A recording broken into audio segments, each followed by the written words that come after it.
Let's go back and look at, open your Bibles to Psalm 139, Psalm 139.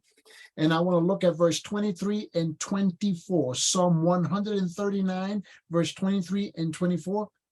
Să deschidem la Psalmul 139, versetele 23 și 24. And I want us to listen to the heart of the psalmist. Și aș vrea să ascultăm la inima psalmistului.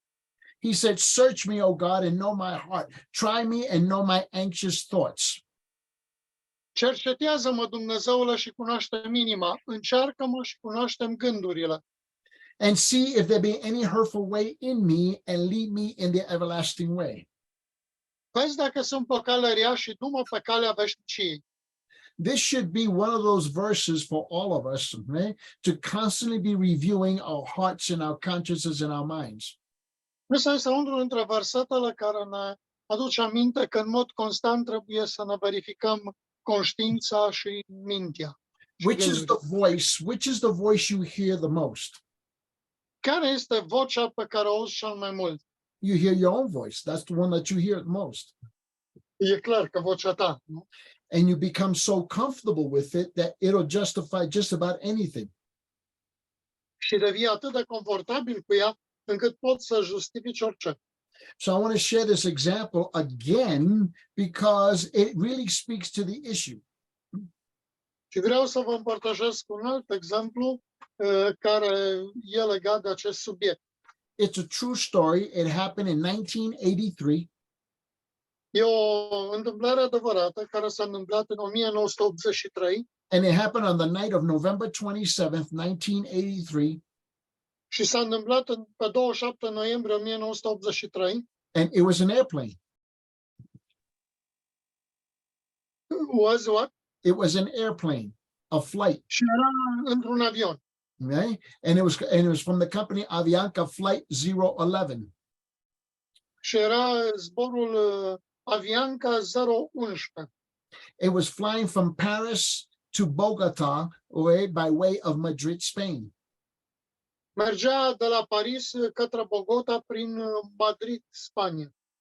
And it was en route to Madrid, okay? And as it approached the Barajas airport in Spain, S-a apropiat de aeroportul Barajas din Spania. now the weather was good, okay? And there were no mechanical problems. Vremea a fost bună, nu avea nicio problemă mecanică avionul. This is a 747 jet. Era un Boeing 747. The entire crew on this plane, they were very experienced. Întregul echipaj al avionului era foarte experimentat. They had over 20,000 hours, okay, of flying time. Aveau peste 20.000 de ore de zbor în total. This crew had flown to this airport 25 times before. Și au zburat, eu știu, echipajul a zburat de 25 de ori înainte împreună. Despite all of the experience and no mechanical problems with the plane crashed. În ciuda tuturor experienței care au avut-o și a faptului că nu au avut nicio problemă mecanică, avionul s-a zdrobit, s-a prăbușit. The plane hit the mountains, the hillside, 7 miles before reaching the airport. Cu 11 kilometri și ceva, aproape 12 kilometri înainte de aeroport, avionul s-a lovit de munții din apropiere. The plane cartwheeled, okay, and broke up into all kinds of pieces, and it came upside down, and 181 people out of 192 died on that plane. Avionul s-a zdrobit, s-a desfăcut în o grămadă de părți și 181 de persoane au murit. Now, after all of the investigations, they determined that this was a human error. It was caused by the crew. Și după investigații și-au dat seama că a fost vorba de o eroare umană făcută de echipaj. You see, you cannot rely only on your soul experience in the leadership of the church. Azi nu te poți baza doar pe propria ta experiență în ce privește conducerea bisericii. You're going to have to set up some protocols and know that you have to follow them. Trebuie să așezi înainte niște protocoale de care să te ții. What they determined was that the crew had lost, okay, they misunderstood where they were in the air and how close they were to the hills.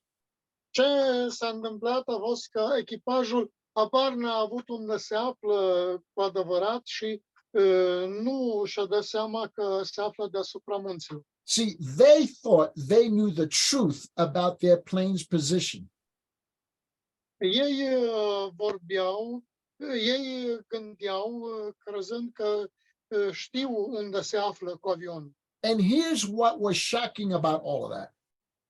Și uitați ce i-a șocat pe toți anchetatorii. Because the final and fatal error came when the pilot, Eroarea fatală a venit atunci când pilotul he was so sure that he knew where he was headed.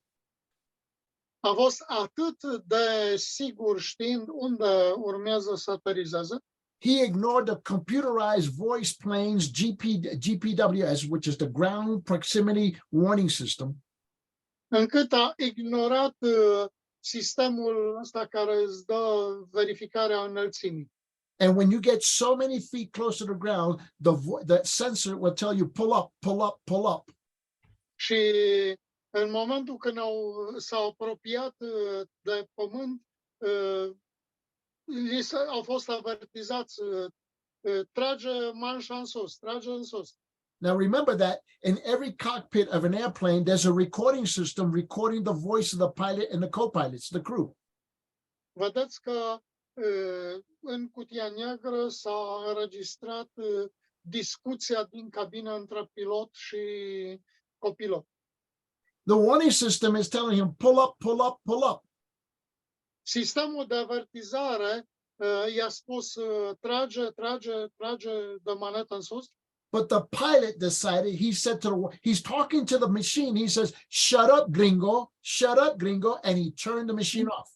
Pilotul, fiind sigur pe el, s-a adresat robotului și a spus, taci din gură, gringo. The next moment, he is dead, and the rest of the victims, why? Because he ignored the warnings. În următorul moment, avionul s-a sfărâmat și a murit pilotul și mulți alții. De ce? Fiindcă a ignorat sistemul de avertizare. Now, why do I share that story with you? De ce împărtășesc această întâmplare cu voi? How many pastors have been in the pastorate, in the leadership of the church for many years, and then they do something stupid like this? Câți dintre păstori sau dintre cei care sunt în conducerea bisericii de ani buni fac astfel de erori fatale? See, this is a tragic story. Vedeți, asta este o întâmplare tragică. But it's a compelling illustration, okay, of the way people ignore the truth of their lives. Dar este o ilustrație care ne motivează să vedem de câte ori în viață ignorăm adevărul. See, they'll ignore the warning of their life, of the direction of their life, and all of the warning messages from their conscience. They tell their conscience, shut up, gringo, shut up. Am ignorat direcția spre care se îndreptau și toate mesajele care le-au primit și pur și simplu i-a spus, taci din gură, gringo. Let me tell you something. The conscience is a warning system. Conștiința este un sistem de avertizare. It's placed there by God, okay, into the very framework of the human soul. You know something is not right. Așezat de Dumnezeu în cadrul sufletului uman, astfel încât tu să știi când ceva nu e în ordine. It's the same way that physical pain is a warning system to your body. E la fel cu momentul când sistemul tău fizic îți spune că ceva nu e în ordine cu trupul tău. See, the pain is warning that there is damage to the body. Vedeți, durerile fizice spune că este o problemă de vătămare în corp. See, the conscience warns you there's damage to your soul, there's damage to your life. Conștiința te avertizează că sunt daune în viață sau în sufletul tău. The same way that plane was flying, and the warning system said you're too low to the ground, pull up, pull up. That's the same way the conscience tells us we're too close to sin. În același fel cum sistemul i-a avertizat spunându-le ridicați-vă, ridicați-vă, sunteți prea aproape de pământ. Conștiința ne avertizează că ne apropiem de păcat. It's the same way in that story in the book of Genesis where Joseph finds himself with the wife of Potiphar and he runs for his life. Este exact cum ne este descris în Genesa că Iosif fiind abordat de soția stăpânului său, fuge scăpându-și viața. See, your conscience is saying, pull up, pull up. Don't do it. Get out of here. Run. Conștiința spune, ridică-te, trage, ridică-te mai sus, fugi, nu cocheta. Many years ago, this is back in the 1980s. Mulți ani în urmă, prin 1980. Okay? Now, I was a young preacher back then, and I really didn't know a whole lot of things going on. Eram un predicator tânăr și nu știam prea multe ca acum. And there was a lady whose son was dying. He was a little boy, and he was dying of leukemia. Și a fost o doamnă a cărui copil a murit de leucemie. Era un băiețel. This lady needed all the support that she can get. Femeia aceasta avea nevoie de toată susținerea de care putea beneficia. She was married to a husband who was uncaring, unloving, and he was a drunk. S-a căsătorit cu un soț care era neiubitor, nu le purta de grijă și era și bețiv. Now, I was a young preacher in those days, but I really didn't see all the warning signs. Eram un predicator tânăr și n-am văzut semnalele de avertizare. So my wife and I, we were ministered to her all the time. We went to the hospital, we went to the home, we provided food and financial aid. Așa că eu cu soția o vizitam des și la spital și acasă, îi duceam mâncare și ce avea nevoie. And finally her son died. Și în final băiețelul i-a murit. But I remember distinctly that I hugged her. She was crying and I hugged her. Și mă amintesc că în momentul când a plâns odată am îmbrățișat. But I felt something strange because when she hugged me, it wasn't a hug of a woman who was broken by her son's death. Și a fost ceva ciudat pentru că parcă am simțit că îmbrățișarea ei nu este unei femei care e zdrobită din cauza că a murit copilul. Over a period of many months of interacting with her, După multe luni de interacțiune cu ea, and coming to know her husband, who really was uncaring, unloving, and he was a drunk. He didn't care about anything. avea soțul acela neiubitor, nepăsător și bețiv. What I did not realize that she was slowly transferring her emotions and her love for her husband toward me, and I didn't see it. Și încetul cu încetul, fără ca eu să-mi dau seama, ea a transferat emoțiile și dragostea care trebuia să fie pentru soțul ei spre mine. The day her son died, I went looking from cantina to cantina, from bar to bar, and I found him drunk in a bar. În ziua când a murit copilul lor, m-am dus să-l caut pe soțul ei din bar în bar, din restaurant în restaurant, ca să îl duc acolo. I remember pouring a lot of black coffee into him. Mă amintesc că i-am turnat pe gât o grămadă de cafea And I took him to the hospital where his wife was crying his son had died. Și l-am dus la spital acolo unde soția lui plângea că le-a murit copilul. Now, I felt something strange, but I could not discern it. Am simțit că e ceva ciudat, dar n-am putut să-mi dau seama exact. I've heard a lot of women who've lost their child or their husband, Am îmbrățișat o grămadă de femei care și-au pierdut copiii sau soții. but when this lady hugged me, it was different, and I knew it was different, but I didn't know what it was. Și în momentul când femeia asta m-a îmbrățișat, am simțit că e ceva diferit. Am știut că e diferit, dar nu mi-am dat seama ce. That's a great picture, Marin. That's a great picture. That's an absolutely great picture. I love it. Send me an 8x10. Okay. I just took a medicine, sir, so I thought I'd just do the camera. It's a great picture. Okay, that was worth it. I knew something was wrong. My warning system told me something was wrong. I didn't know what it was, but I didn't react fast enough. Am știut că ceva nu e în regulă. Sistemul meu de avertizare mi-a spus că ceva nu e în regulă, dar n-am știut ce și n-am reacționat rapid. And so my mistake was that I acted like nothing had just happened. Greșeala mea a fost că am acționat, m-am purtat ca și cum nu s-ar fi întâmplat nimic. I walked away. I knew something happened, but I didn't know what it was. Știam că era ceva, dar nu mi-am dat seama exact ce. Well, we had the burial for the son, and some time passed. I don't remember how Am much. făcut mormântarea copilului și a trecut ceva One day, vreme. so one night I'm working in my church office, and I was convinced that I closed the front door. Apparently, I did not. Într-o zi eram în biroul bisericii și eram convins că am încuiat ușa de la intrare, dar de fapt n-am făcut. And all of a sudden, I looked up, and there was this lady standing in the door of my office. Și dintr-o dată m-am trezit cu femeia asta stând în fața ușii biroului meu. And she approached me, S-a apropiat de mine she hugged me and tried to kiss me.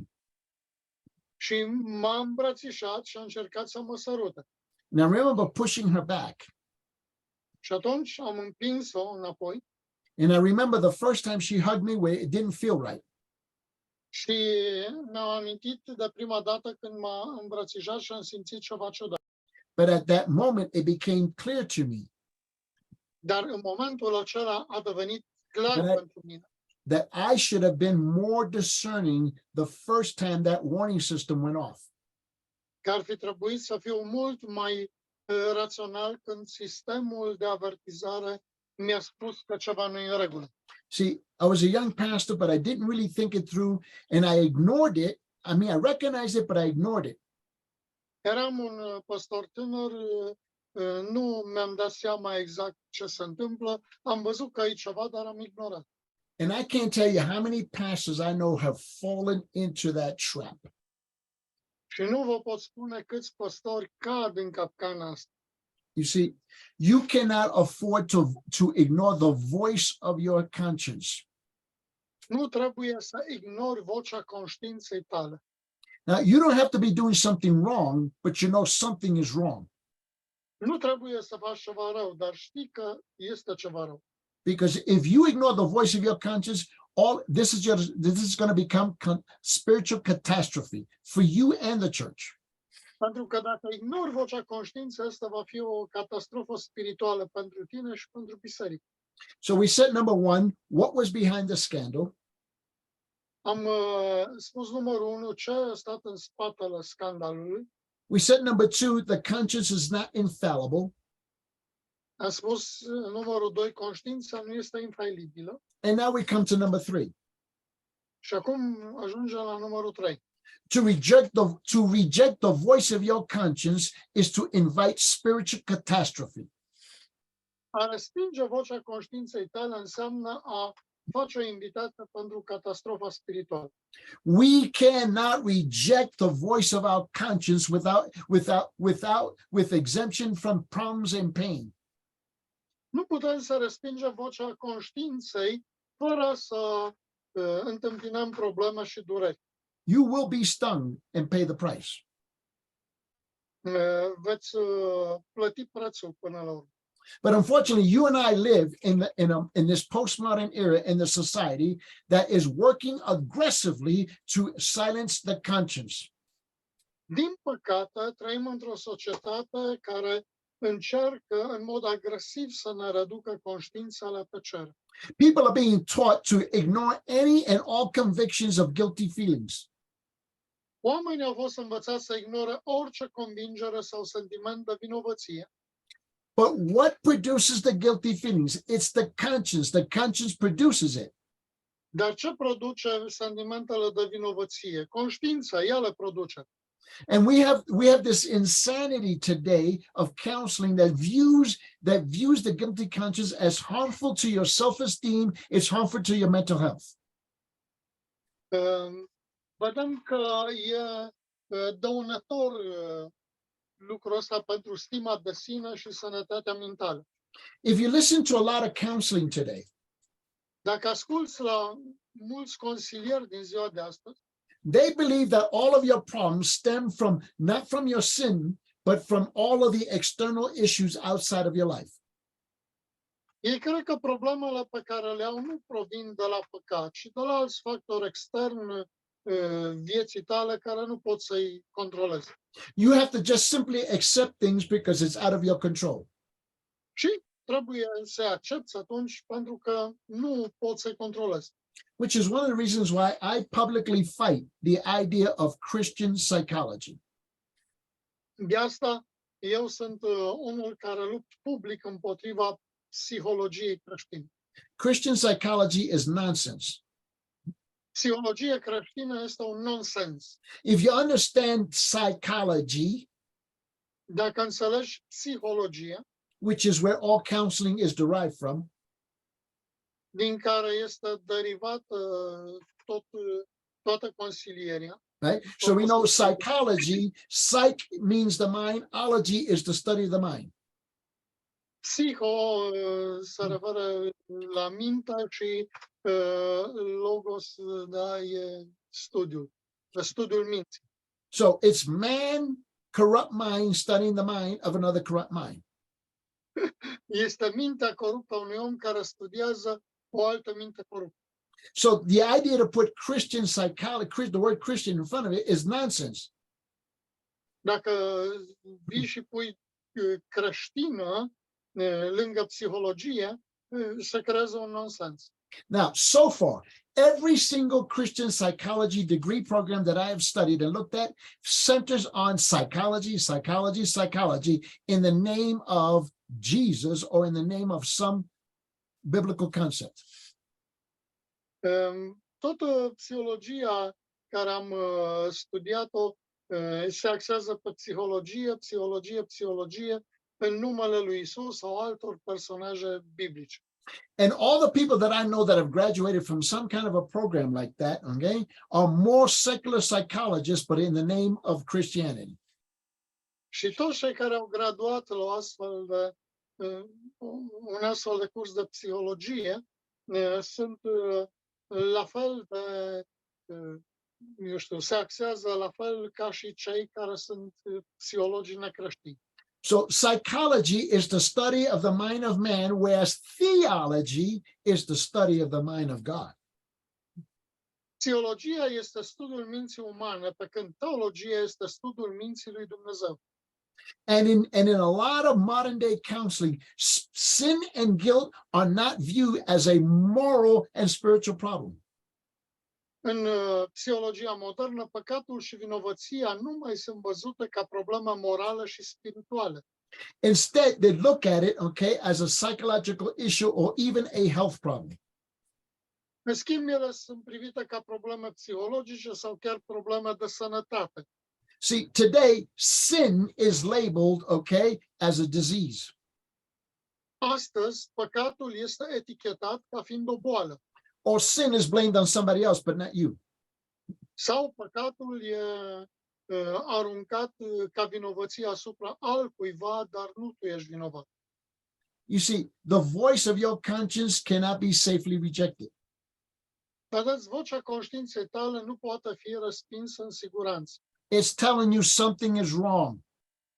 Ea îți spune că ceva nu e în regulă. you ignore that voice and you're going to be in spiritual ruin. Și dacă ignori acea voce, vei ajunge în ruină spirituală. And with time, you will have a lot of skeletons in your closet. Și la un moment dat vei avea o grămadă de schelet în dulapul tău. Marin. Sir, I just want to ask, what happens when a pastor is confronted with a problem in the church and then he gets that auto-preservation instinct and out of fear, he's not acting, but he's saying, that is my conscience speaking. Is that right? When he just doesn't want to act on things out of fear of self-preservation, and then he says, well, I'm not at peace with this, so I'm not going to activate myself in taking an action. I'm just being neutral to the situation or doing nothing. Is that the conscience, or how do we have to see that? Because that yeah. Okay. Say it in Romanian first before we. Am întrebat ce se întâmplă atunci când ți se activează în minte strigătul ăla în care zice, nu te băga, e o situație periculoasă, nu fă nimic, stai liniștit în banca ta, și ți se activează sentimentul ăla de autoprezervare. Am zis că asta e tot conștiința sau asta e altceva. There's a profound difference between your conscience and self-preservation. E o mare diferență între conștiință și autoprezervare. Okay. Your conscience is telling you something is wrong and you got to do something right.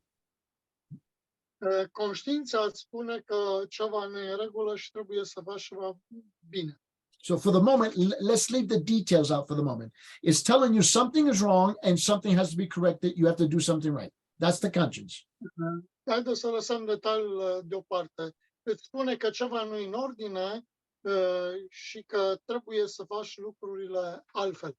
Now, self-preservation is something very different. Autoconservarea este ceva diferit. Self-preservation, I must protect me at all cost. No, doesn't matter what's right and wrong. I have to protect me. Trebuie să mă protejez pe mine cu orice preț, indiferent ce s-ar întâmpla. So now, let's take your question just one step further. Lasă-mă să iau întrebarea și să o duc la un pas mai departe. You must understand what the details are of that particular situation to determine if it's conscience or self-preservation.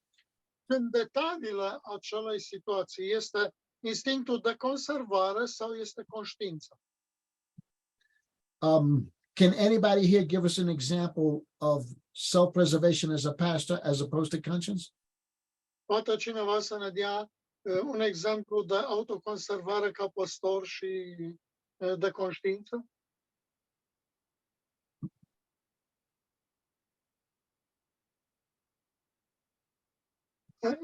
When it's a conflict in the church and the pastor didn't get in to solve in the moment. He say, oh, I will stay because they can blame me or so on. It's auto-preservation. And in the same time, your conscience tell you, you must acting because you are the pastor and you put the things in right direction. In Romanian.